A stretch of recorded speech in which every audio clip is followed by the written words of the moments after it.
Olá, meu querido irmão e minha querida irmã internauta. Neste momento, vocês assistirão a uma maravilhosa ministração da Palavra de Deus, completamente baseada nas Escrituras Sagradas. Uma palavra que visa a edificação do corpo de Cristo, que visa ao aumento de nossa fé, a edificação da nossa fé, a todos nós que amamos a Deus e que aguardamos pela sua segunda vinda. Você que deseja compreender da palavra de Deus, ser edificado, santificado, curado e liberto, neste momento pegue a Escritura em suas mãos, nos acompanhe nessa mensagem para a glória de Deus. Não se esqueça que no final você pode inclusive compartilhar com seus amigos essa mensagem, pode sinalizar com um joinha aqui embaixo do seu vídeo e mesmo tecer os seus comentários em o nome de Jesus. Quero apresentar aos irmãos para que vocês conheçam e saibam o que é o Ministério Apostólico de Voz da Palavra, qual a sua importância, qual a razão da sua existência, por que aqui nós estamos congregando, quando poderíamos nós estar em qualquer outro lugar. Então eu gostaria de apresentar aos irmãos o Ministério Apostólico de Voz da Palavra, demonstrando a razão da sua existência. Por que congregar aqui com esse nome ministerial, com tanta luta, com tanta dificuldade, quando poderíamos nós estar em qualquer outro lugar? Eu particularmente, eu nasci no lar evangélico, no lar da Assembleia de Deus, Ministério de Madureira, e é uma igreja já consagrada, né, no Brasil, uma igreja tipicamente brasileira, do ponto de vista das nossas tradições, uma igreja já estabelecida, estabilizada, que não sofre aparentemente nenhum tipo de crises no âmbito da sua manutenção, da sua continuação. Por que não permanecer onde eu estava? Passei também por uma outra igreja chamada Igreja Adventista do Sétimo Dia. Já fui adventista por algum tempo. Ali o irmão Eunildo, irmã Jusileide, irmão Nivaldo, irmão Renero, irmão Paulo, as respectivas famílias, esposas, filhos, enfim, que também já estiveram na Igreja Adventista do Sétimo Dia. Uma igreja, institucionalmente falando, bem estabelecida, bem estruturada no Brasil e no mundo inteiro. Agora, por que não permanecer lá? É a pergunta que eu faço. Por que sair de uma igreja que, humanamente falando, já está estabelecida, estabilizada, já está pronta em todos os seus aspectos, não somente no Distrito Federal, mas em todo o Brasil, em todo o mundo? Por que não permanecer? Talvez você que está aqui ouvindo essa mensagem, vocês também pela internet, também vieram de outros ministérios já estáveis. E eu digo que, do ponto de vista humano, bons ministérios. Do ponto de vista humano, estrutural, organizacional, político, econômico. Ou seja, é possível que todos nós aqui tenhamos vindo de algum lugar, saímos de algum lugar para estar aqui juntos. Então eu creio que isso deve ser compreendido na sua mais profunda verdade. Isso deve ser esclarecido para nós, para que isso gere em nós toda a força necessária para continuar lutando ou para desanimar e voltar para de onde nós viemos. Então eu quero, nesta manhã, apresentar de maneira rápida, tenho aqui talvez um pouco mais de 1h30, para poder falar aos irmãos acerca desse ministério. Até você mesmo que está chegando poderá compreender um pouco da nossa história e poderá saber exatamente o que nós estamos fazendo aqui hoje, na condição, na qualidade de Ministério Apostólico de Voz da Palavra. Nosso ministério tem 16 anos de idade. Estamos, na verdade, na casa dos 17 anos. No sentido de que no mês de dezembro deste ano 2016, nós fazemos 17 anos completos. Então nós temos 16 anos, já somos já um certo adolescente, naquela fase de maturação, naquele momento de muito sangue, de muito vigor, de muita força e também de muitas indecisões, de muitos conflitos. É uma idade conflituosa. 16 anos não é apenas uma idade conflituosa para o jovem, a pessoa, mas ministerialmente nós estamos sentindo esses conflitos. Mas esses conflitos são bons. Na verdade, todos os conflitos eles são bons, porque se eles forem vistos da perspectiva correta, nós vamos perceber que eles nos ajudam sempre a avançar. Sempre que há crises, sempre que há conflitos, sempre que há embates, eles visam nos empurrar para uma condição superior, para uma condição melhor. E esses 16 anos, eles foram marcados por alternância de momentos ministeriais. Eu posso dizer que nós passamos por 1, 2, 3. Nós estamos, talvez, numa terceira fase ministerial. Não acreditam que quando nós nascemos enquanto ministério, não quero contar o que precede o parto, quero apenas dizer da nossa vida, história ministerial. Quando nós nascemos, não acreditam que nós dávamos muita ênfase, por exemplo, aos dons do Espírito Santo, sobretudo no dom de línguas. Irmãos, acreditam nisso? Que quando nós nascemos no primeiro ano, nós dávamos ênfase, nós buscávamos e nós procedíamos como quem desejava muito essa experiência. Nós íamos para os montes, nós fazíamos vigílias. Engraçado que nessa primeira. A irmã lembra você? Nessa fase? Buscava, você não recebeu nada, né? Você, né? Tadinho da moça, ela queria tanto, mas queria tanto. Eu não sei como ela não desanimou e não mudou de igreja, mas queria tanto. Eu me lembro que a Rosirene queria muito, não sei se ainda quer, mas queria muito. Alguns acreditam que nessa primeira fase do nosso ministério, nós dávamos muita ênfase à libertação das pessoas.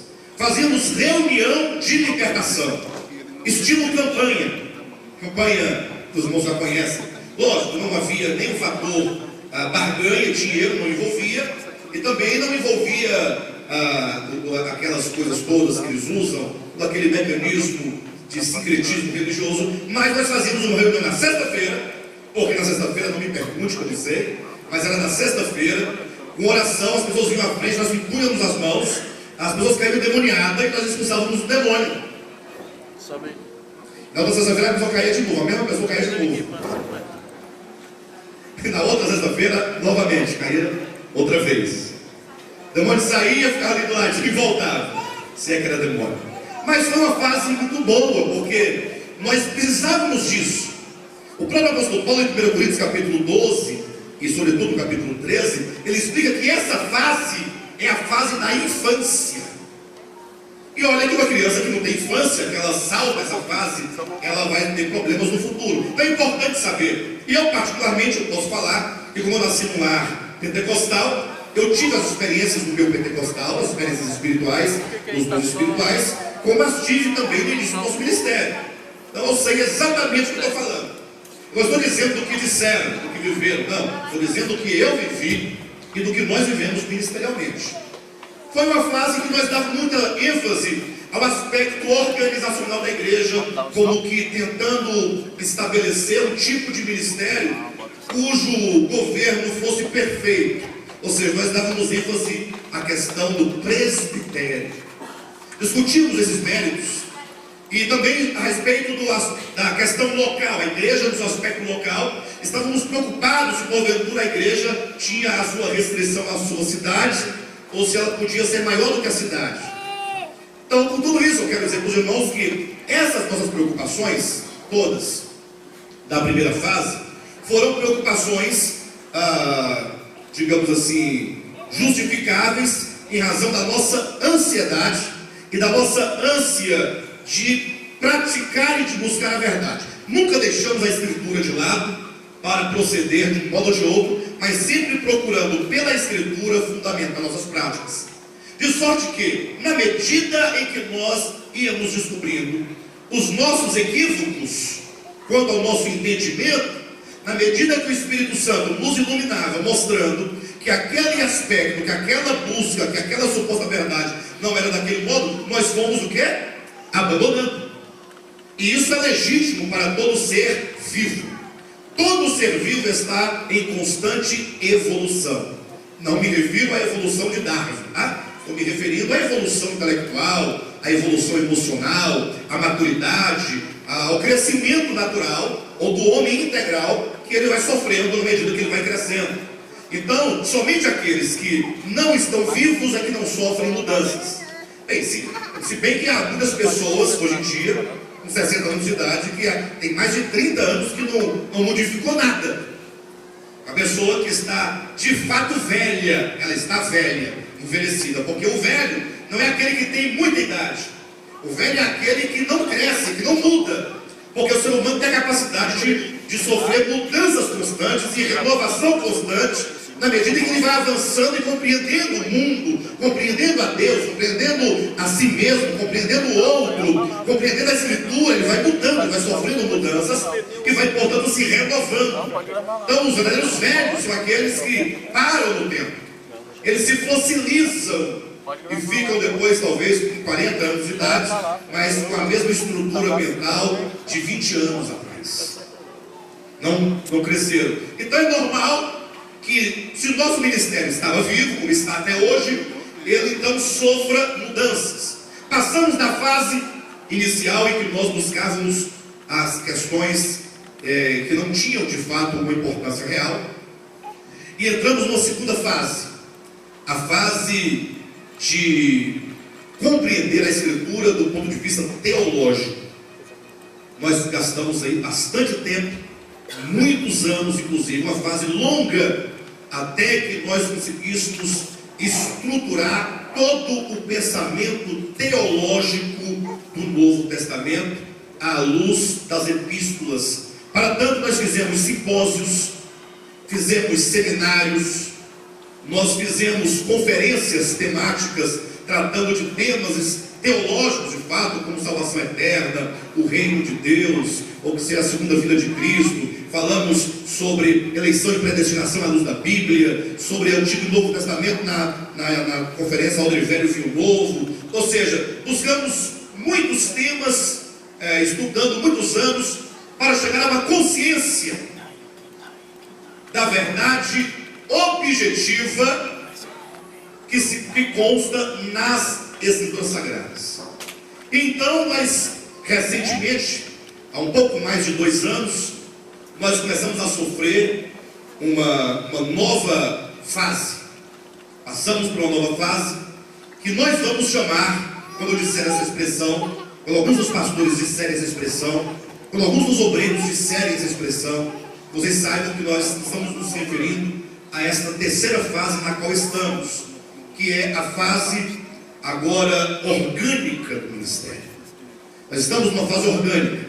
Nós vemos uma fase rudimentar, dos rudimentos, das coisas elementares. Tivemos uma fase teológica, e ambas, a rudimentar e a teológica, são necessárias, porque são degraus. Não tem como você chegar ao 10º degrau sem passar pelo primeiro, pelo segundo, pelo terceiro. Então essa ascensão e essa mudança, ela é necessária e sadia, por sinal. Então essa terceira fase na qual estamos é uma fase mais orgânica. É uma fase em que nós agora vamos pegar todo o pensamento teológico, vamos tomar as verdades todas que nós compreendemos na Escritura, que nós conseguimos organizar de forma sistemática. Por exemplo, como a pessoa de Cristo, ao se tratar da sua encarnação, da sua morte, da sua ressurreição, da sua ascensão, segunda vinda de Cristo, reino milenar, salvação eterna, eleição e predestinação, esses temas todos que os irmãos conhecem muito bem, que nós aqui tratamos. Agora esses temas nós estamos procurando extrair deles o suprassumo dessas verdades. Estamos querendo extrair o espírito dessa verdade. O espírito, a essência máxima, para que essas verdades não sejam meramente verdades objetivas dentro de um manual, dentro de um livro sistemático de doutrinas numa estante. Porque até então, o que nós percebemos? Que o nosso labor, muito válido por sinal, porque ele é a base desse terceiro momento nosso, ele é a base. Porque sem a Escritura, sem o conhecimento objetivo da Escritura, nós vamos naufragar nas mais diversas e perversas heresias, enganos. Então, o nosso fundamento sólido é a Escritura quanto ao seu aspecto objetivo.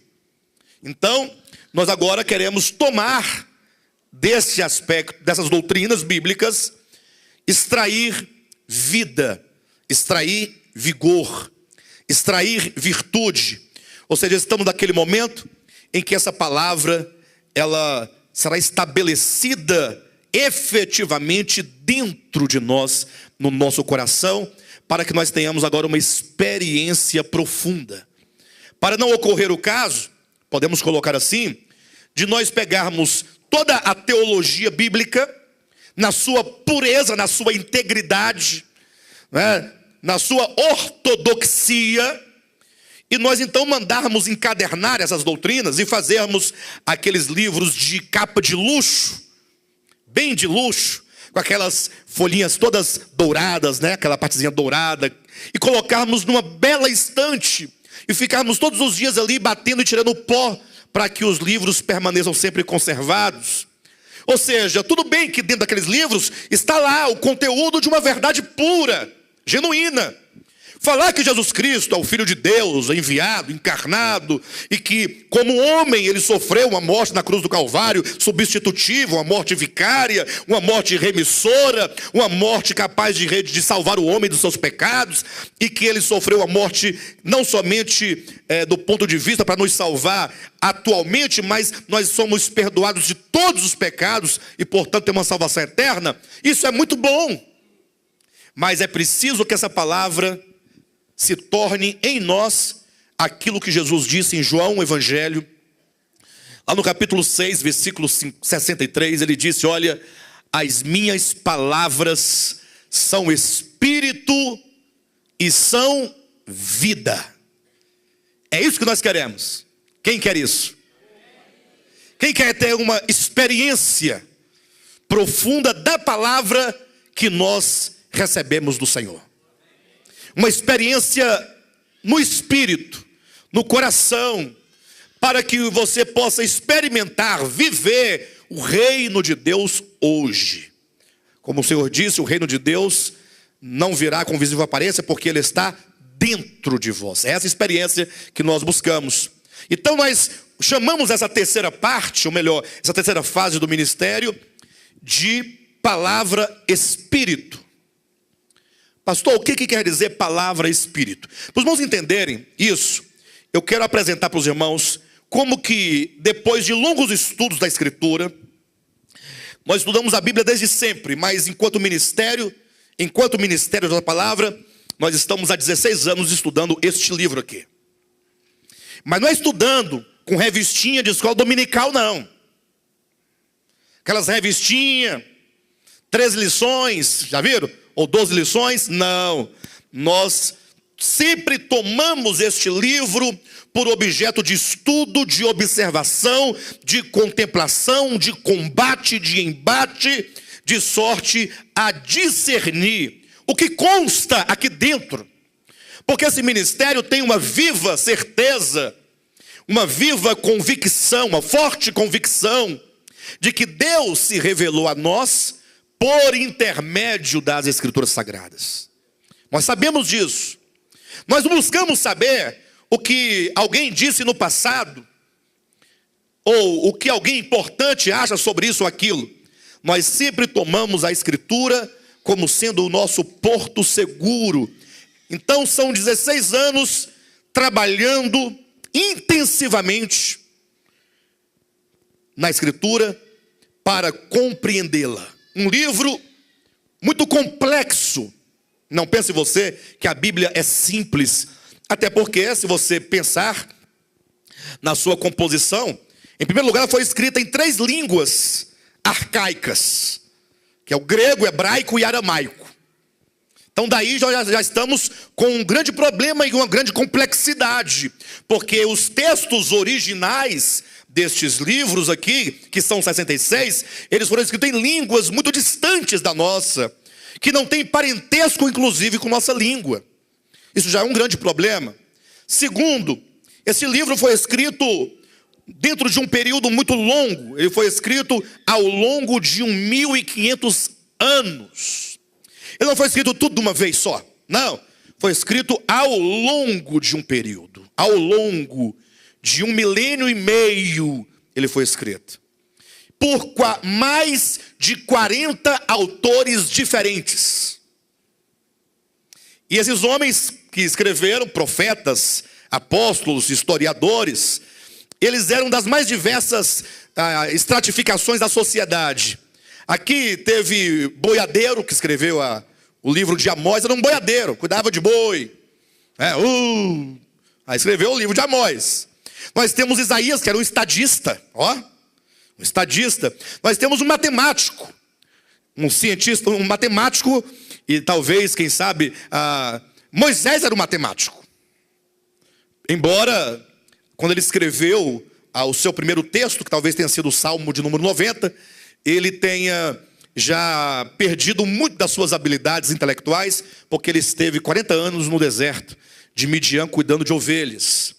Nós temos então pastores de ovelhas como Davi, nós temos profetas, pessoas diversas, que ajudaram a escrever, como nós temos no Novo Testamento, pescadores, médico como Lucas, cosmopolita como Paulo. Paulo é um homem extraordinário do ponto de vista intelectual, alguém que conhecia de direito, conhecia de literatura, conhecia de línguas, um homem aberto para o mundo. Então foram mais de 40 escritores que nos trouxeram este livro ao longo de mais de 1500 anos. Inclusive esses homens estavam espalhados em 3 grandes continentes: Ásia, África e Europa. Então daí os irmãos veem que há uma complexidade ou não? E agora estamos aqui há 2000 anos depois que o último livro foi escrito, há 2000 anos distantes. Tomamos um livro do ponto de vista histórico, para nós, em relação a nós, antigo, antiguíssimo, e queremos compreendê-lo. Ainda há aqueles que abrem a Bíblia assim e lê: no primeiro ano de Dario, filho de Assuero, da linhagem dos medos, vou falar medo e não medo, o qual foi constituído rei sobre o reino dos caldeus. O que Deus quer dizer aqui para nós, irmãos? Eu abri aqui, eu pedi para Deus, Ele trouxe aqui: no primeiro ano de Dario, filho de Assuero, da linhagem dos medos. É medo, tá? Direi medo, porque aqui tem uma revelação. Aqui tem algo. Bem, eu não sei bem quem é o tal de Assuero, mas deve ser, o que eu sei é que um grande medo virá sobre a terra. Há quem faça isso, porque não compreende que a Bíblia é um livro que ele passa pela história dos povos, pela história dos homens. Um livro que não caiu do céu, não. Igual maná, não. Ele foi escrito dentro da existência humana, das complexidades humanas, dos deveres humanos, da cultura humana, do labor humano, da vida humana, das angústias humanas. Ou seja, este livro, ele tem algo divino, mas ele tem algo de humano. Ou não tem? Ele não caiu do céu. Não foi Deus quem escreveu. Ele inspirou. A Bíblia diz que o Espírito Santo, ele inspira os profetas e apóstolos para escreverem, porém as escrituras passam pelo homem. Então nós, depois de bastante tempo, nós chegamos a algumas conclusões, depois de muitos estudos, de muito labor, chegamos a algumas considerações que eu começo a expor para os irmãos neste momento, para você ter clareza do que está acontecendo conosco hoje. Saber onde estamos, por que estamos e como nós vamos caminhar. Então imagina os irmãos que nós compreendemos, mas não foi uma compreensão porque nós dormimos para sonhar, ou porque alguém disse que teve uma visão, alguém foi arrebatado para o céu, ouviu um varão diante de branco, trazendo numa bandeja, nada disso. As revelações às quais eu passo a dizer à igreja, são revelações que podem ser conferidas na própria Escritura. Quando se estuda a Escritura, ela própria fala acerca de si mesma. De modo que nós temos aqui 66 livros que são divididos da seguinte maneira pelos editores e por todos os teólogos do mundo inteiro. São unânimes ao dizer que existem os 5 primeiros livros da Bíblia, que se chamam de Torá, que é o Pentateuco. Gênesis, Êxodo, Levítico, Números, Deuteronômio, ok? Após esse primeiro grupo de livros, segue-se então os profetas. Eu digo os profetas porque há os livros históricos, mas do ponto de vista histórico eles nada nos interessam senão o aspecto profético que cada um deles nos traz, porque tanto é que o povo de Israel, os rabinos, os intérpretes da lei e o próprio Jesus vão dizer claramente a lei, que é a Torá, e os profetas, que é exatamente a lei e então os profetas, e ainda poderia se acrescentar os salmos. E os salmos ficou numa categoria diferente de lei e profetas, porque eles são definidos como livros que podem ser cantados, são livros poéticos, de uma estrutura musical, pensemos assim. De todo modo, o pensamento do Antigo Testamento está em lei e profetas, porque tanto os livros históricos quanto os salmos, eles são vistos pelo seu aspecto profético, que eles então apontam para o futuro, que é o Novo Testamento. Então nós temos aqui a lei, temos os profetas, e aí então nós temos os evangelhos, que é o momento em que se narra a encarnação do Verbo. É o tempo da peregrinação terrestre do Cristo de Deus na pessoa de Jesus, que é o filho de Maria. Ou seja, o Verbo, que é o Cristo, se fez carne e enquanto homem foi chamado de Jesus de Nazaré.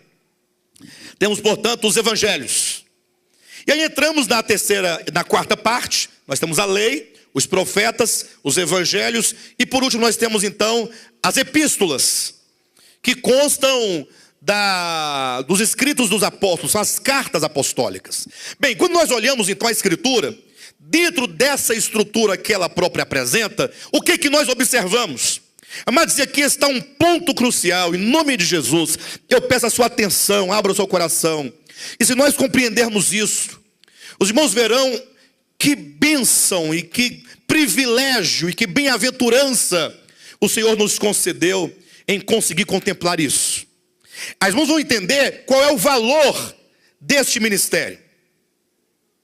Esse ministério, a palavra, tem um valor imenso em razão daquilo que nós conseguimos enxergar e até onde nós conseguimos chegar. Quando eu falo valor imenso, eu me refiro a você, enquanto ministério. Você é ministério. Você não é o ministério, mas você é ministério. Todos os membros deste ministério, até os virtuais, os membros virtuais, todos aqueles que compartilham do mesmo entendimento, constituem o ministério.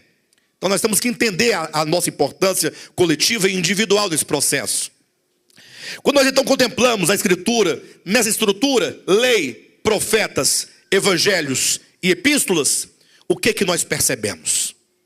Nós percebemos que por meio destes livros que passam pelos homens, Deus foi se revelando aos homens sobre a terra. Deus foi se revelando. Porém, essa revelação, como a própria natureza ensina, é uma revelação progressiva. Ou seja, o Deus que é revelado nas epístolas, ele não é do mesmo modo lá na Torá. Por exemplo, Deus criou árvores, apareça árvores, plum, foi assim? Como é que vocês entendem lá em Gênesis capítulo 2? Deus criou árvores. Deus criou toda espécie de ervas, de relvas e de árvores frutíferas. Sim, mas como é que foi? De repente já nasceu tudo grande? Ou Deus criou em potencial todas elas na terra? Tanto é que a ordem da Bíblia, de Deus é: produza a terra ervas, relvas e árvores frutíferas. Produza a terra. Deus ordena a terra, produza. Então agora a terra tem em si esse potencial. As sementes que nelas estão, nela estão, a semente, ela agora vai germinando. E ela vai crescendo até se tornar árvore. E essa é uma lei que não muda. Você depois tira daquela árvore o fruto e pega a semente, planta e novamente começa ali da semente e vai crescendo até tornar-se árvore. Não é assim que acontece? Isso é o aspecto, é a lei da natureza, que todas as coisas estão sempre progredindo de um estágio elementar para um estágio superior e ainda outro, até chegar na sua plenitude. Olhe, por exemplo, para uma criança que é concebida no ventre materno. Um dia você foi apenas ali um óvulo fecundado. Quando você olha para a pessoa do seu lado, olha para a pessoa que está do seu lado aí, quem quer que seja. Essa pessoa aí já foi um óvulo fecundado. Você acredita nisso? Você crê nisso? Mas não tem nem que crer, né? Não tem o que fazer. É assim que é. Esse óvulozinho fecundado, com 4 semanas já tinha uma formazinha informe, uma forma informe. E aí daqui a 10 semanas, depois 20 semanas, depois tal, com 40 semanas, aí já nasce aquele bebê. São 40 semanas? É isso mesmo? Nasce aquele bebezinho, já todo formadinho, ele tem tudo, mas não tem nada. Ele tem mãozinha, tem dedinho, tem olhinho, tem orelhinha, tem tudo, tripinha, coraçãozinho, tudo funcionando somente o básico. O que é o básico? Porque ele tem tato, mas não funciona ainda direito. Ou funciona? Ele tem visão, mas não funciona direito ainda. Ele tem cérebro, mas ainda não discerne, não pensa, não raciocina, não tem a lógica. Mas o essencial, que é o coraçãozinho, os pulmãozinhos, as tripazinhas, né? Tá tudo funcionando ali. O básicozinho da vida elementar, da vida rudimentar. Imagina agora que aquela criancinha um dia fez 5 anos, aí já fala, já corre, já tem uma expressão maior. Não houve um progresso? Não houve uma evolução? A vida é evolutiva nesse sentido. Até que um dia, depois vem a puberdade. Aí começa uma fase um pouco mais...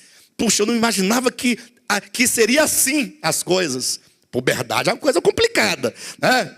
Aí vem daqui a pouco esse jovenzinho, essa jovenzinha já está pensando em namorar, já vem os hormônios, daqui a pouco fica com 18 anos, jovem na faculdade, e daqui a pouco está com 30 anos, está casado, se reproduz, tem filhos, fica já velho, 50 anos de idade, um homem maduro, sabe o que quer. Não houve uma planificação ou não? A vida em potencial, ela é plena, mas na sua atualidade, nem sempre.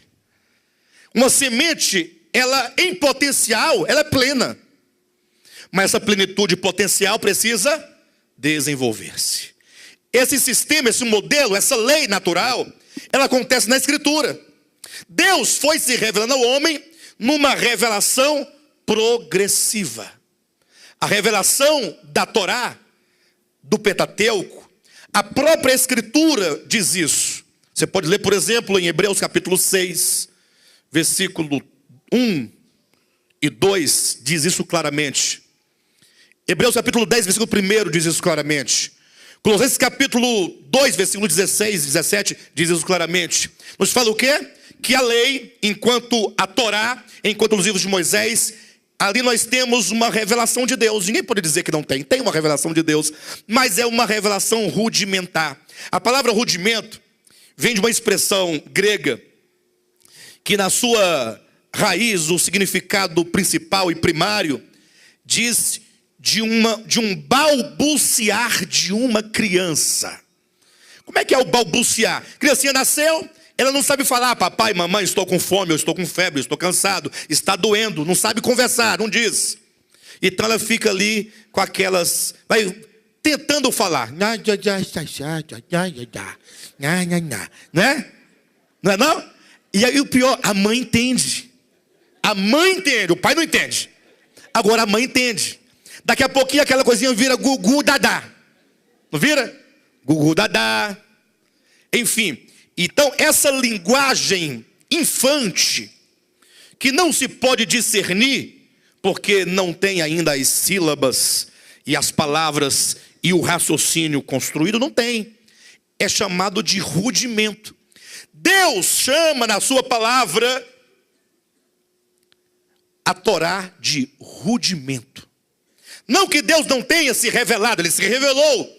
Mas foi na infância da humanidade e, portanto, foi uma revelação ainda um tanto rudimentar, imprecisa. A prova disso, queridos, atenção. A prova disso é que a própria Escritura também chama aquela revelação de sombra.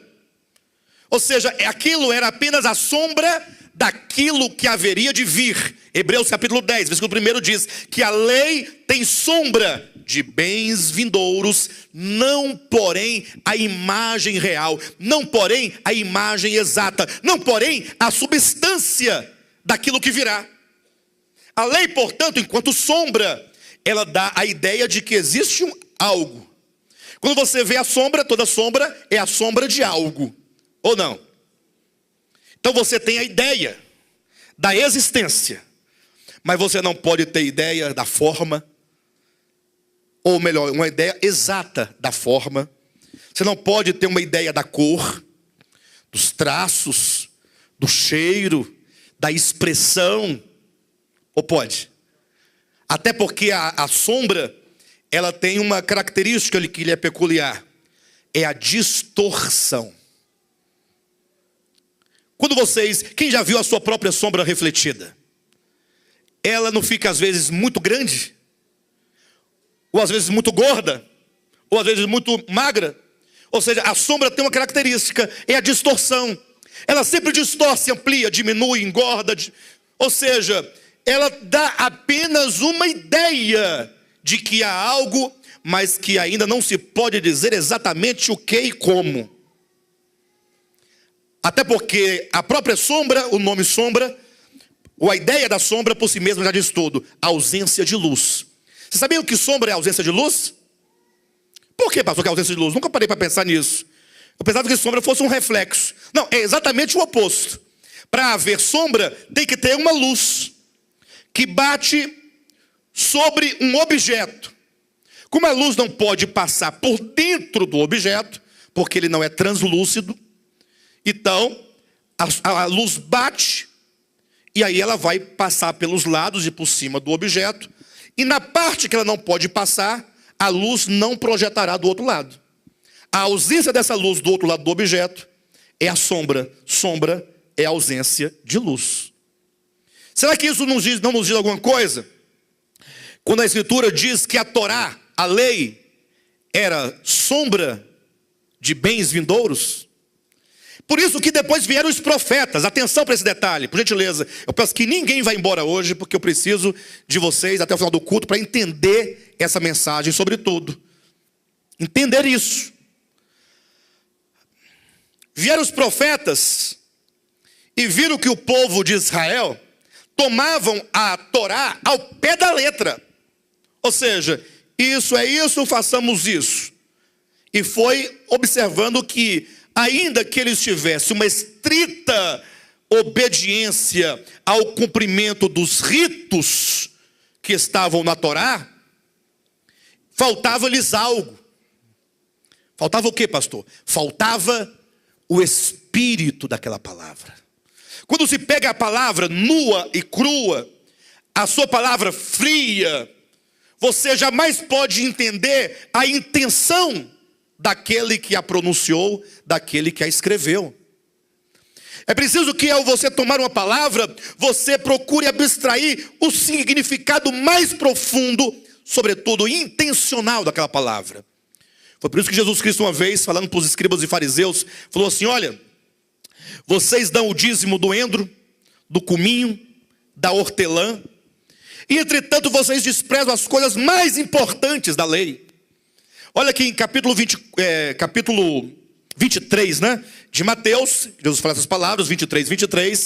O versículo anterior, ele está dando um exemplo, dizendo o seguinte: vejam, vocês engolem um camelo e coam o mosquito.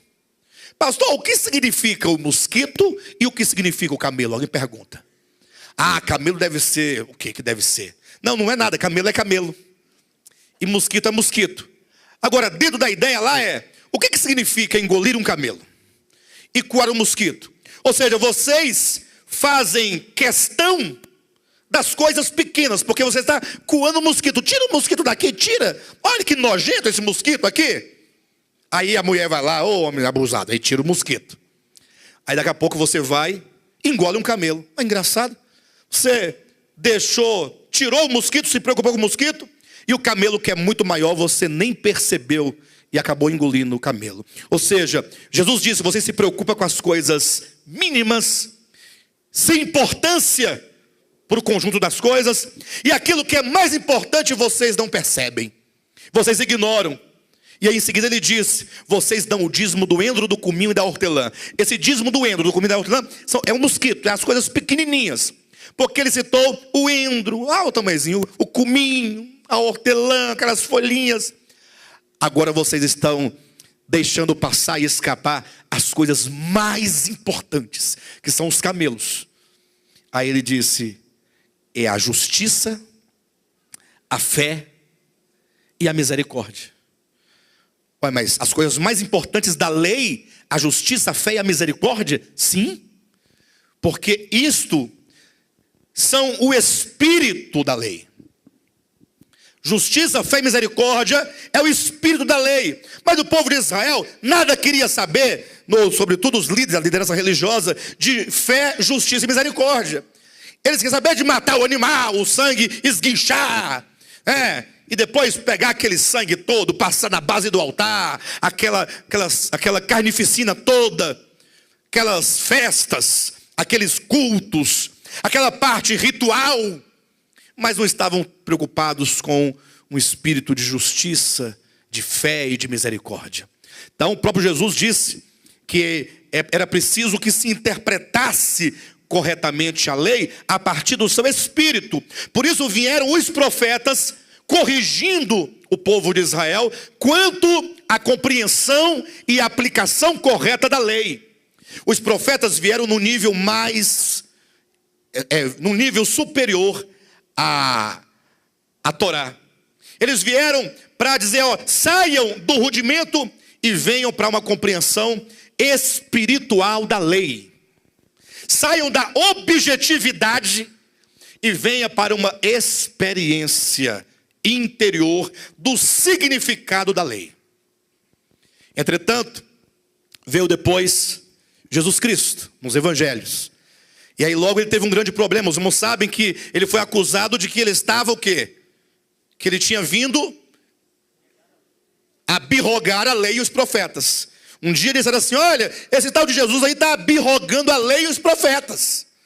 E ele disse: não penseis que eu vim abrogar a lei ou os profetas. Eu não vim abrogar, eu não vim destruir, eu vim cumprir. Ou seja, eu vim pegar a lei e os profetas e elevar ao seu verdadeiro lugar, em realidade. Jesus é a realidade da lei e dos profetas. Nele, corporalmente, tudo que há na lei e nos profetas ganha substância. A lei e os profetas apontavam para Cristo. Chegando no Cristo encarnado nos evangelhos, nós vamos encontrar um nível ainda mais superior de revelação. É Deus se revelando. Interessante que para muitos talvez digam assim: então vamos parar por aí, porque Jesus Cristo é a plenitude. Então, chegando nele, tudo se encerra. Mas o próprio Jesus disse lá em João capítulo 16, versículo 13 em diante: olha, eu tenho muitas coisas ainda para falar para vocês. Há muita coisa a revelar, mas vocês não estão prontos agora. Olha o princípio da revelação progressiva. Vocês ainda não estão prontos, mas eu vou enviar o Espírito Santo. Ou melhor, eu vou enviar o Espírito da verdade, e ele vos guiará a toda a verdade. Ou seja, ainda haverá mais um estágio de revelação. Poxa, a lei estava boa, mas era rudimentar. Vamos para os profetas, foi bom, mas ainda tinha Cristo, a palavra encarnada, foi bom, mas ainda virá o Espírito da realidade. Palavras de Jesus Cristo. E essa revelação, portanto, ao chegar nos apóstolos, eles nos legaram as epístolas, que foi o conceito concreto, objetivo e no maior grau de revelação acerca de Deus e do seu supremo propósito nas epístolas. Quando você lê as epístolas, você ali não encontra fábulas, não encontra genealogias, você não encontra a lei de Moisés, você encontra apenas ali a revelação mais pura e cristalina acerca de Deus, de Cristo e de sua obra. Alguém poderia dizer: pastor, mas por que Deus faz esse tipo de coisa? Assim, tem que ser progressivo. Por que ele não trouxe logo tudo de uma vez? A questão da revelação progressiva não está em Deus. Não é porque Deus quer complicar as coisas. É porque como esta é uma revelação para os homens, e é uma revelação que passa pelos homens, porque homens escreveram, nos legaram.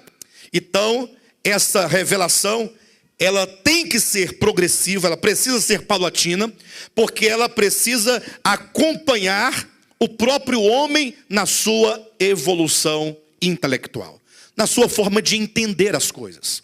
Querem ver uma coisa? Hoje em dia, não se é mais concebido a um pai, eu não me refiro nem à lei dos homens, não, me refiro à nossa própria humanidade. Não é concebida mais essa ideia de um pai bater no filho. É concebida essa ideia? O pai pegar e bater no filho. Ah, porque eu amo e taca a cintada nas costas, fica aquele vergão. É porque eu te admiro e pá. E é porque eu quero o seu bem, e lá vai a lapada para cima. Isso nos lembra o tempo em que os homens escravizavam outros e batiam. Sim ou não? Isso nos lembra quando o homem pega um animal e fala assim, ó, por que você bate no cavalo? Ó, porque ele não me obedece. Eu quero que ele ande, ele não anda, então tem que dar uma chicotada para ele me obedecer. Aí você vai e faz o mesmo com o filho. Enfim, mas não se concebendo hoje em dia mais essa ideia, porque haveria ou há muitos outros meios de você educar o seu filho. Mas eu pergunto, você concebe hoje alguém comprar um outro homem, um ser humano, porque ele é negro, e você fazê-lo seu escravo, para que ele lave a sua louça, limpe o seu chão, arrume sua casa, capine o quintal, troque as lâmpadas da casa, e fique de vigia à noite para ninguém roubar a sua casa, e vai pagar suas contas, e vai buscar água, e vai fazer isso, aquilo, outro, e quando ele não faz certo, você coloca ele no tronco, e você dá umas 30 lapadas nele, chicotada, e se ele teimar, você coloca ele num calabouço preso, por 3 ou 4 dias, depois tira, e vai trabalhar de novo sem ganhar nada. Você concebe isso hoje? Não concebe? Por que você não concebe isso hoje? Se isso já foi tão natural em tempos atrás. Ou não foi natural? Já houve tempo em que os homens olhavam isso com naturalidade, com aceitabilidade. Ora, os homens faziam isso outrora numa tranquilidade, porque eles tinham uma consciência, de certo modo, apaziguada pela compreensão que eles tinham. Achavam justo isso. Achavam justo. Mas esse homem, ele o quê? Ele evolui no seu entendimento, e ele vai deixando essas coisas arcaicas para trás. Quanto mais o homem evolui, mais ele vai abandonando as coisas. Querem ver um exemplo prático aqui? Já teve época aqui neste ministério em que nós estávamos preocupados com a cor das unhas das irmãs. Nós dizíamos que não tinha problema pintar a unha, mas olha lá quando você for pintar. Aí as irmãs pintavam daquele rosinha clarinho, a Rosinha não pintava de jeito nenhum. Ela era mais santa que as outras. As mais pecadoras pintavam de rosinha clarinho. Agora as mais santas, que na época era a Jane, era a Silvia e a Rosilene, as três, aí eram as mais santas, Santa Rona, não pintavam de jeito nenhum. E ficava aquela que era feia. A mais pecadora, eu acho que era a mulher do Fernando, a Andréa do Gilvan, que elas pintavam de rosinha. Pecadora, isso é... Tô mentindo, Rosilene? A Rosilene ficava só olhando para a Rosa assim. Daqui a pouco o pastor tem que dar um jeito na igreja. Os irmãos estão se perdendo, o que foi? Olha para a unha da Rosa para você ver. Mas isso foi um tempo, não passou? Aí de repente, do rosinha foi para hã? Café não, café por último. Calma, o café já é preto já. Não, aí foi para um lilás. Daqui a pouco estava no vermelho. Hoje já está no preto já. Mas nós abandonamos isso. Por que nós abandonamos isso? Porque o que tem a ver se a sua unha é branca, preta ou vermelha? O que tem a ver? A unha, a cor da unha, o que tem a ver? Não tem nada a ver. Porque o que tem a ver, o que vale é aquilo que procede do coração. Isso vale. Jesus disse, olha, o que está fora do homem não contamina. Para de bobagem. Agora, o que vem de dentro, se preocupe. Se preocupe porque procede das intenções, procede do coração, procede da mente. E isso sim, contamina o homem. Então, quando o homem evolui, ele vai largando essas coisas para trás. Vai deixando essas coisas que não têm nada a ver. E vai então buscando as coisas verdadeiramente necessárias e importantes. É como uma criança que um dia o carrinho para ela foi tudo. De repente ela não quer mais o carrinho, ou não quer mais a boneca. Aí chega na fase adulta, ninguém quer saber de pirulito mais. A Manu, quando vai ao mercado, à padaria, papai, compra uma balinha, um pirulito. Daqui a uns dias ela vai querer saber disso mais, vai querer outra coisa. Papai, me compra uma roupa, me compra isso, me compra um carro. Mas só? Porque vai aumentar, a consciência vai crescendo e a pessoa vai se libertando das coisas desnecessárias e próprias da infância. Então vocês imaginam agora que depois da lei vieram os profetas, e são fases, portanto. São fases que vão passando até se chegar na verdade mais cristalina do ponto de vista objetivo, escrito aqui nessas páginas do Novo Testamento, vamos dizer, mais particularmente nas epístolas. É o momento em que a verdade de Deus alcança o seu ápice de revelação aos homens, de sorte que o próprio Judas disse na sua epístola que a verdade nos foi entregue de uma vez por todas. A partir daqui ninguém pode acrescentar mais nada, absolutamente. Agora, em que consiste, portanto, a importância de tudo isso? Para os irmãos terem uma ideia, alguém poderia nos acusar dizendo: pastor, vocês estão, quando vocês classificam a Bíblia em rudimento, profetas, tal, até chegar nessa tal de plenitude da verdade, vocês estariam dizendo que não há valor real nas páginas, ou que seja, nos livros, ou nas etapas anteriores. E eu diria para os irmãos, ontem nós aqui numa reunião de obreiros, eu construí uma metáfora, o pastor Giovanni me ajudou a construir o entendimento da metáfora, inclusive cooperando com alguns conceitos, que hoje eu vos apresento, para que os irmãos entendam exatamente como você vai considerar a estrutura e o olhar às Escrituras do ponto de vista da sua revelação e do seu aspecto progressivo. Pensem num diamante. Pensaram? Bem, mas eles pensaram num diamante todo já trabalhado. Vamos imaginar o diamante lá dentro da terra, ainda no seu estágio ou estado natural, estado de natureza, lá dentro. Ele tem valor ou não tem valor? É lógico, senão ninguém iria lá buscar. Mas lá dentro da terra, ele está no escuro, é um valor escondido, mas é um valor. É um valor que ainda é uma pedra que ainda precisa de ser trabalhada muito para chegar a ser uma joia. Então aquele estado bruto tem um valor. O diamante, enquanto um valor bruto, enquanto mineral, está na Torá. Quando eu olho para a Torá, eu vejo uma terra bruta com uma joia que é a revelação de Deus, ou melhor, com uma pedra preciosa, um diamante, que é a revelação de Deus, porém está ainda incrustada nas pedras, na profundidade. Ainda é preciso que se retire ela de lá, para que de mineral ela se torne minério.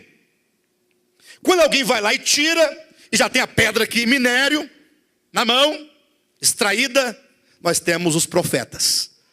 Ou seja, é a mesma pedra, é a mesma preciosidade num estágio avançado. Entenderam ou não?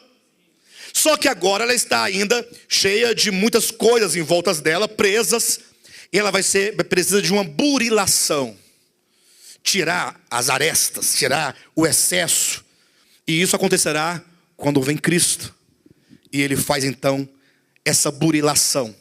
Vai tirar todas as arestas, todos os excessos que ainda estão ali, para ficar apenas a pedra bruta, mas a pedra pura, somente a pedra. Nós temos Cristo. Mas ainda essa pedra precisa de uma lapidação. Ou não precisa de uma lapidação? Ganhar aquela forma bonita de diamante.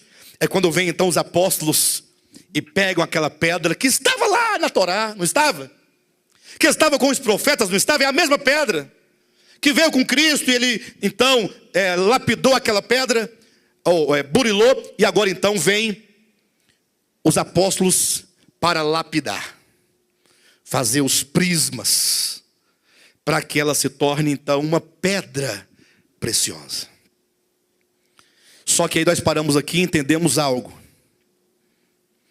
Quando Jesus disse: quando vier o Espírito da verdade, ele vos conduzirá a toda a verdade, nós entendemos pelo próprio versículo, a palavra, o verbo conduzir, guiar, dar a ideia de que o Espírito da verdade iria guiar interiormente cada um nesta revelação agora, que deixa de ser objetiva para ser agora pessoal.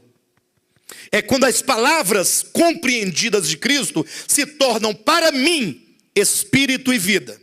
Porque as palavras de Cristo podem ser compreendidas como verdades, mas pode ser que não seja ainda em mim esta vida, esse espírito e vida, essa experiência de vida. Os irmãos entendem isso, pessoal? Então, esse estágio que é o quinto, porque passamos do minério, ou do mineral, Torá, para o minério, que é a pedra extraída, os profetas, a pedra burilada em Cristo, a pedra lapidada nos apóstolos, é a mesma pedra. Falta então esse quinto aspecto, que é o aspecto de quando essa verdade, ela salta da Escritura e se constitui vida dentro de você. Essa palavra Espírito, palavra se tornou para mim Espírito e vida.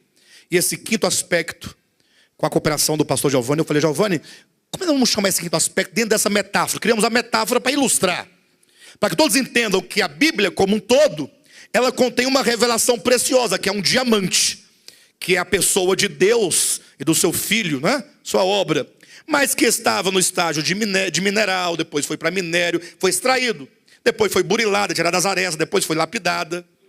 E o quinto estágio, que é palavra, espírito e vida em nós, essa palavra que já não consta somente aqui, mas como diz o apóstolo Paulo, ela foi inscrita nos corações.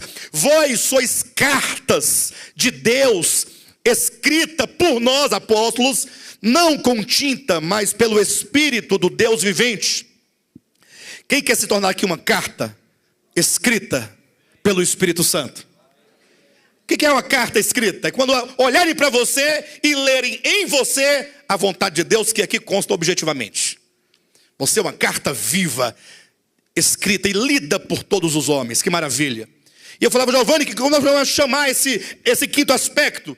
Ele falou: senhora, se a pedra, se o diamante um dia foi mineral, se sendo extraída se tornou minério, se ela foi burilada para tirar as arestas, se ela foi lapidada, tornou-se uma pedra já lapidada, só falta agora pegar essa pedra e colocá-la no engaste ou nos engastes do anel.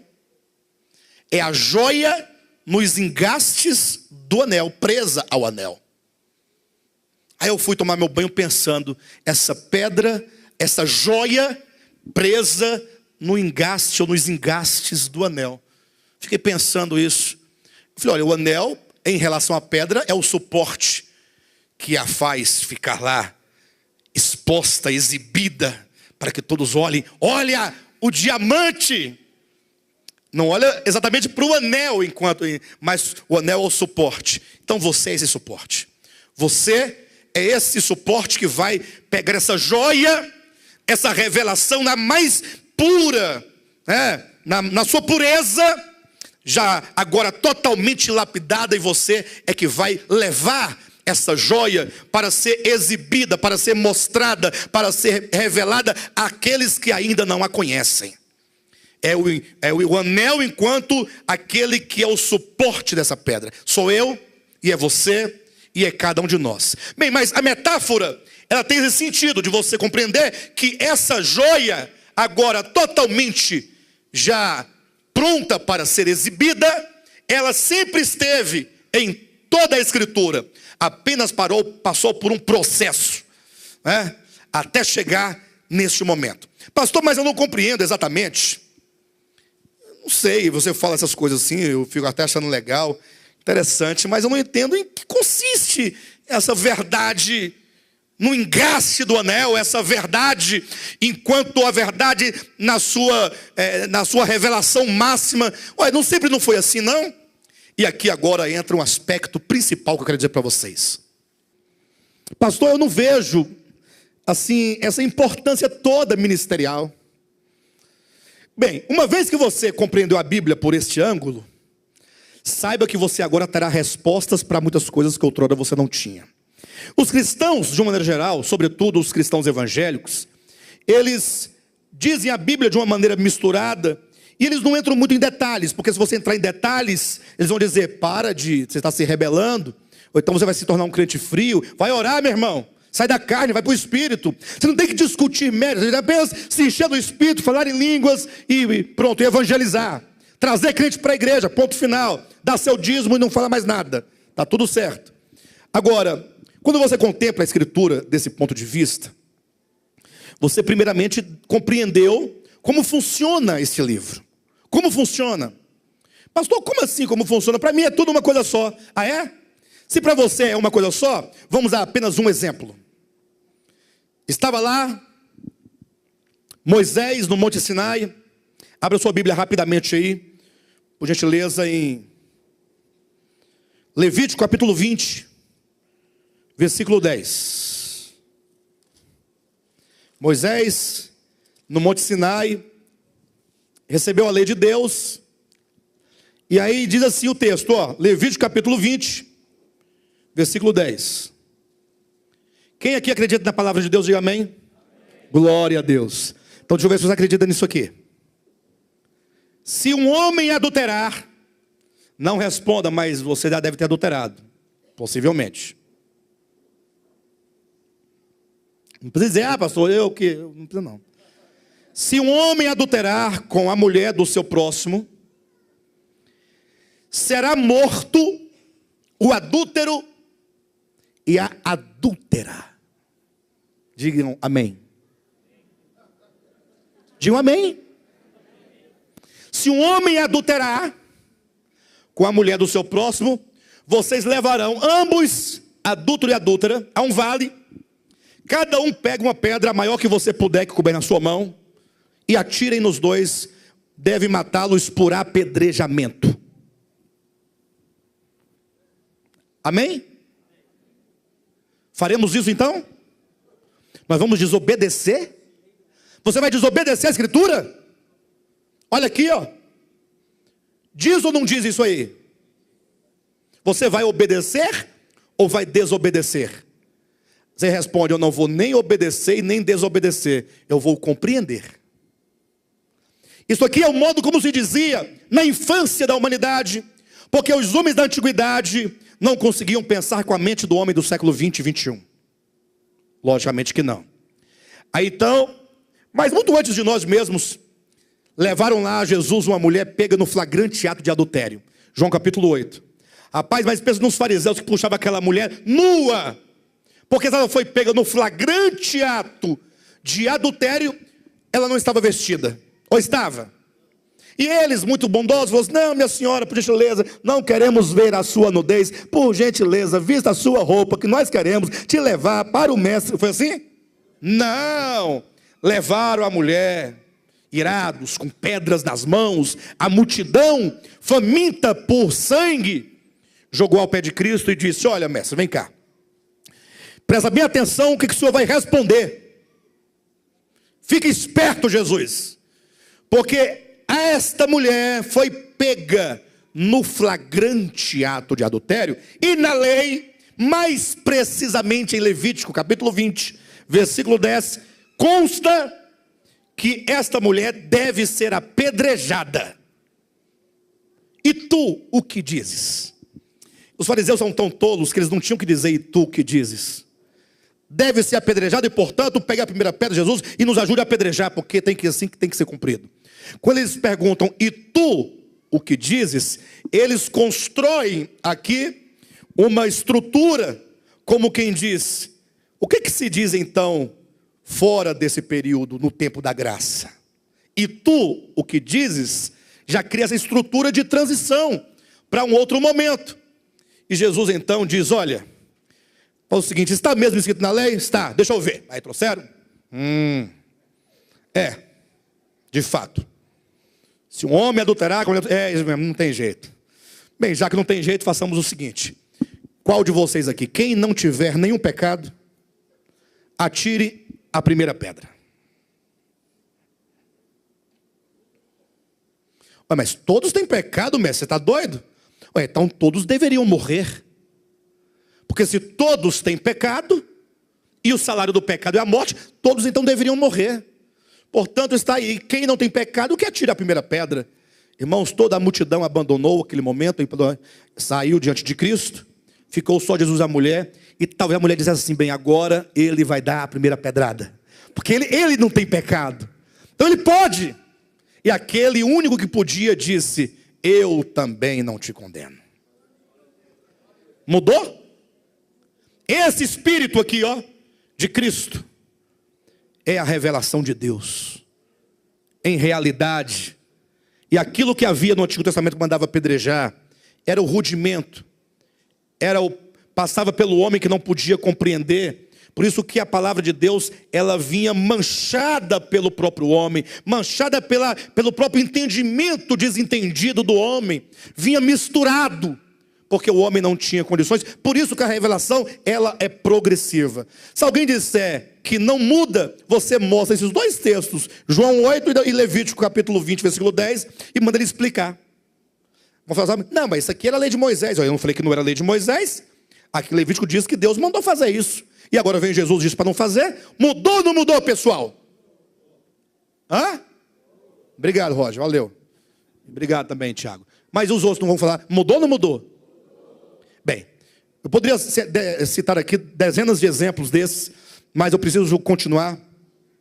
Dizendo então que, uma vez compreendida a estrutura e como se estrutura, portanto, a Bíblia Sagrada, e isso Deus nos deu essa graça de ministerialmente saber disso. Não que não haja pastores que saibam disso, não. Há pastores e muitos que sabem disso, só que eles não ensinam isso para a igreja. Sabe por quê? Porque a igreja não tem que saber disso. A igreja tem que trazer o seu dízimo. E ponto final. Porque se a igreja começa a saber dessas coisas, você começa a se encontrar com a sua liberdade em Cristo. E aí eles vão perder todo o poder de manipulação. Aqui nós estamos no caminho inverso. Aqui não tem ninguém manipulado. Está todo mundo livre e solto. E nós, pelo poder da verdade, estamos tentando gerar algum temor a Deus e não a mim. Estamos tentando nos unir em amor uns aos outros. E nós em relação a Deus com temor. Para compreender que Deus nos deu a graça de ter essa revelação coletivamente enquanto igreja. Agora, quando você entende isso, você vai se deparar com vários temas da Escritura. E você vai observar que o tema mais importante da Bíblia é Deus. Ou não é Deus? Porque Deus é a origem, fonte de tudo. E quando então você tem um entendimento distorcido de Deus, tudo que você vier a conceber enquanto doutrina será distorcido. Ou seja, se você tem uma má compreensão acerca de Deus, fonte, origem, início de tudo, é possível que você conceba as demais doutrinas bíblicas de maneira correta. Se você começou equivocadamente, você vai continuar equivocado sempre.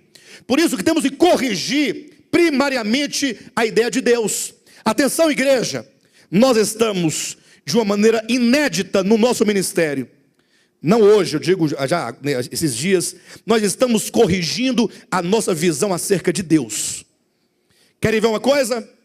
A irmã Andresa falou aqui agora no louvor, irmão, vamos cantar uma canção, a canção que o irmão Israel fez, e ela vai dizendo que Cristo morreu por nós, nosso substituto e tal, mas num dado momento tinha uma frase no hino, está no CD que os irmãos compraram, que foi gravado aqui no ministério, um momento dizia, era Deus cravando os pregos em seu filho.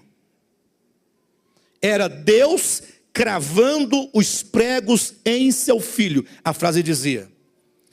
E aí quando nós começamos a corrigir a nossa visão acerca de Deus, nós descobrimos algo maravilhoso. Não era Deus que estava pregando os pregos no seu filho. Não era, pastor? Não, absolutamente. Afinal a Bíblia declara, Deus estava em Cristo, reconciliando consigo o mundo. Deus não estava crucificando, Ele estava sendo crucificado. Ele estava recebendo toda aquela violência sobre si. Pastor, eu aprendi a vida todinha que o pai estava castigando o filho para poder perdoar o homem. Exatamente o contrário disso. Ele estava sofrendo toda aquela violência, sim, no lugar do homem, mas ele estava recebendo o salário de quê? Do pecado. Não era de Deus, era do pecado. Porque o que é dito na Bíblia em Romanos 6:23? O salário do pecado é o quê? De quem que é o salário? Mas o dom gratuito de quem? é a vida de Deus. Brota o quê? Vida eterna. Agora é o pecado que requer o salário. O pecado ele requer, ele exige a morte do homem. É como que Satanás, tomando ou se apropriando da lei de Deus, dissesse: olha, Deus, esses aqui são todos meus e eles deverão morrer porque eles pecaram, e eu tenho aqui o aguilhão da morte, que é a lei, e eu exijo, portanto, a morte dele. A exigência legal é da parte do maligno. E Deus, então, em amor, ele diz: não, se for para o homem sofrer isso da parte do mal, eu sofrerei no lugar do homem. Isso é muito claro quando em 1 João, capítulo 1, versículo 5, João diz assim: olha, Deus é luz, Deus é luz, e nele não há treva alguma. Quem acredita nisso? Deus é luz e nele não há treva nenhuma. E quando então João começa a desenvolver na sua epístola o conceito de luz e trevas, ele vai dizer que a luz é vida e a luz é amor. Ele vai dizer no capítulo 4, versículo 8, porque Deus é amor. Deus é luz, Deus é amor. E ele vai definir então as trevas como sendo o ódio. O ódio que se manifesta nas mais diversas formas de violências. Por isso que João vai dizer claramente que não devemos nós amar nossos irmãos como fez Caim. Porque Caim, ele dizia amar o seu irmão, mas ele disparou uma grande violência contra o seu irmão, matando-o. Portanto, a luz e as trevas, elas estão para Deus e Satanás. A luz para Deus é amor.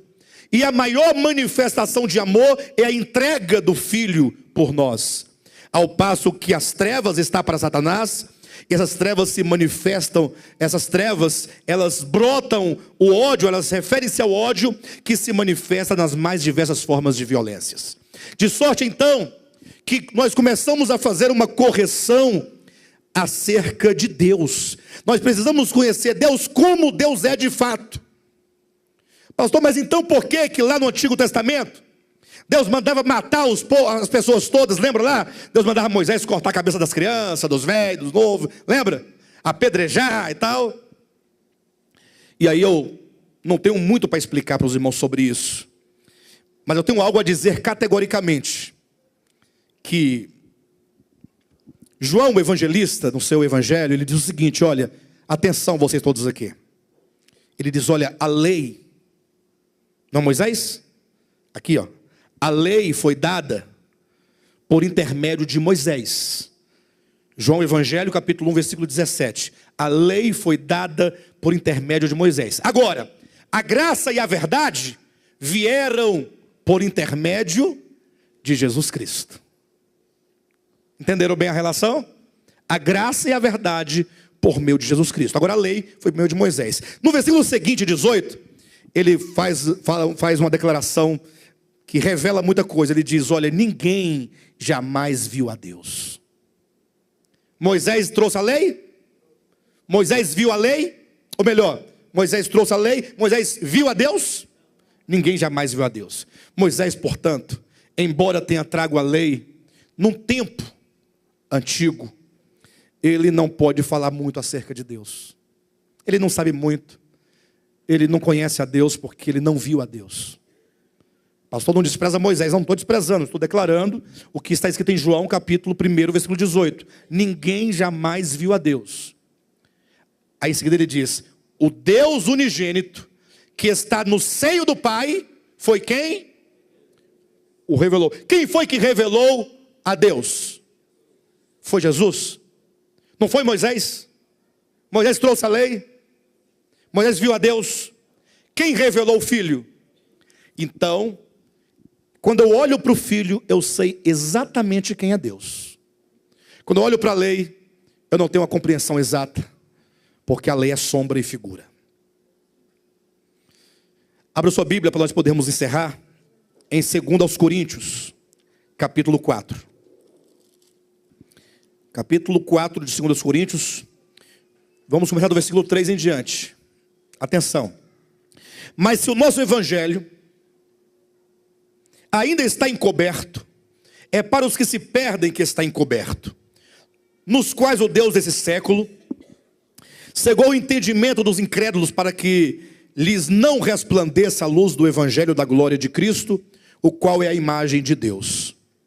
Olha, aqui diz: para que não lhes resplandeça a luz do evangelho da glória de Cristo, o qual é?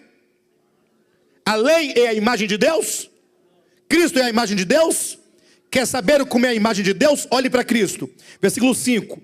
Porque nós não pregamos a nós mesmos, mas a Cristo Jesus, nosso Senhor, e a nós mesmos como vossos servos, por amor de Jesus. E o 6 diz uma palavra maravilhosa: porque Deus, que disse, das trevas resplandecerá a luz, Ele mesmo resplandeceu em nosso coração, para iluminação do conhecimento da glória de Deus, na face de... Quando é que se obtém o conhecimento de Deus? É olhando na face de Cristo. Cristo é a expressão exata do ser de Deus. Aquilo que Cristo praticou e aquilo que Cristo ensinou é a expressão do Pai. Então, quando nós lemos o Evangelho, nós constatamos verdadeiramente que Deus é amor. Então nós temos 2 pontos a exaltar neste momento, finalizando. Primeiro, nós precisamos experimentar isso. Amém, igreja? Diga para o seu irmão: nós precisamos experimentar isso. Segundo, queridos, nós precisamos ensinar isso para outras pessoas. Ou não? O nosso ministério recebeu muito de Deus. O que nós falamos aqui essa manhã não representa 1%. Nós fizemos apenas um panorama da nossa história para explicar o que nós estamos fazendo aqui. Experimentando e sendo usado por Deus para levar isso adiante. Irmãos, em nome de Jesus, mais do que nunca, se você entendeu o nosso caminhar, entendeu o propósito desse ministério, que é experimentar isso e ensinar isso aos outros homens, eu quero pedir a sua colaboração. Quero que você estenda a sua mão. Vamos caminhar juntos. Eu, Alexandre Rodrigues, particularmente, preciso de cada irmão. Hoje a igreja está bonita, tem bastante irmãos aqui hoje. Que maravilha. Mas não vamos deixar de congregar, como diz a Escritura em Hebreus capítulo 10, versículo 26, ou que seja o 25. Não deixeis de congregar, como é costume de alguns. Venham em nome de Jesus.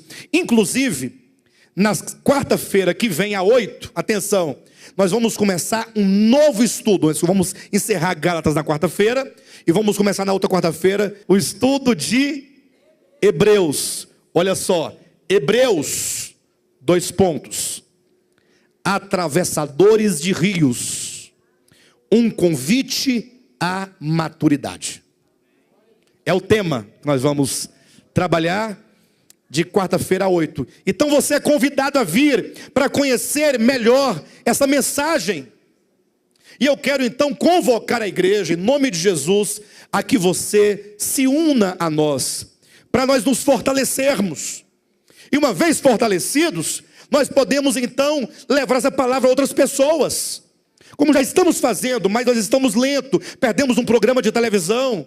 Nós precisamos agir, porque nós temos responsabilidade. Porque se Deus nos deu, não nos deu para ficar somente para nós, mas quer nos fazer canais de bênçãos para outras pessoas. Irmãos, diariamente, em nome de Jesus que neste momento nos contempla, diariamente eu recebo dezenas de e-mails de pessoas dos diversos lugares do Brasil e do exterior, clamando, dizendo: pastor, pelo amor de Deus, nos socorra, porque nós não temos mais o que fazer aqui onde nós moramos. Não temos igreja, nós estamos sendo explorados, estão mentindo, o evangelho perverso. E nós descobrimos o seu ministério pela internet, nós estamos aqui sem ter o que fazer. Pessoas da Bahia, pessoas do Pernambuco, pessoas de São Paulo, Rio de Janeiro, Ceará, Rio Grande do Sul, Santa Catarina, do Goiás. E nós então, eu fico pensando: Senhor, o que eu vou fazer? Irmãos, eu sozinho não posso fazer nada. Eu sozinho não faço nada. Agora, se todos nós nos unirmos, todos nós, aí nós vamos conseguir fazer alguma coisa. Amanhã, Deus acrescenta mais 10 pessoas, nós vamos ser um pouco mais fortes. Depois Deus traz mais 50, seremos mais fortes. E quanto mais nós crescemos, mais fortes nós seremos e mais nós poderemos levar essa palavra. Deus quer nos usar. E nós podemos nos unir de várias maneiras. Primeiro, acreditando no ministério. Coração, sendo um, tendo o mesmo sentimento, o mesmo desejo. E podemos ajudar em oração, orando: Senhor, abençoa, Senhor, supre, Senhor, sustenta, Senhor, revela, Senhor, nos levanta, nos mantém, nos conserva. E uma outra maneira também é ofertando para que nós possamos manter aquilo que nós já temos hoje, que está sendo muito difícil. Eu quero te chamar para você se unir a nós, nesses 3 aspectos, em nome de Jesus. Eu sei que Deus tem nos falado, só basta nós agora respondermos positivamente. Tá bom? Muito bem, queridos, vocês acabaram de assistir a esta ministração maravilhosa. Eu tenho certeza que ela tocou o seu coração, que ela de fato lhe ajudou na sua fé, porque essas mensagens visam de fato a edificação do corpo de Cristo. Por isso eu quero te convidar neste momento a que você compartilhe com outros esta mensagem, compartilhe no Facebook, nas redes sociais, teça aqui embaixo os seus comentários, para que essa palavra se multiplique e se propague para tantas outras pessoas que ainda não a ouviram e não a conhecem. Inclusive, eu quero estender aqui o meu convite para você que mora aqui no Distrito Federal, para estar conosco em uma de nossas reuniões aqui na QI 4, lote 23, em Taguatinga Norte. Todas as quartas e domingos nós estamos aqui reunidos, sempre com uma poderosa e maravilhosa palavra de Deus sendo ministrada ao nosso coração. Domingo às 9 horas da manhã e às quartas-feiras às 20 horas. Venha, faça-nos uma visita para que possamos nós estreitar a nossa comunhão para a honra e glória do nome de Jesus Cristo. Há também a nossa igreja em Guarulhos, São Paulo, a nossa igreja em Planaltina, Distrito Federal, e também a nossa igreja em Goiânia. Consultando o nosso site, devoltapalavra.com, vocês terão acesso aos endereços, aos dias de cultos e mesmo os contatos com os respectivos pastores para a glória de Deus. Vamos juntos lutar pela fé cristã, pela fé do Evangelho, para a glória de Deus. Amém.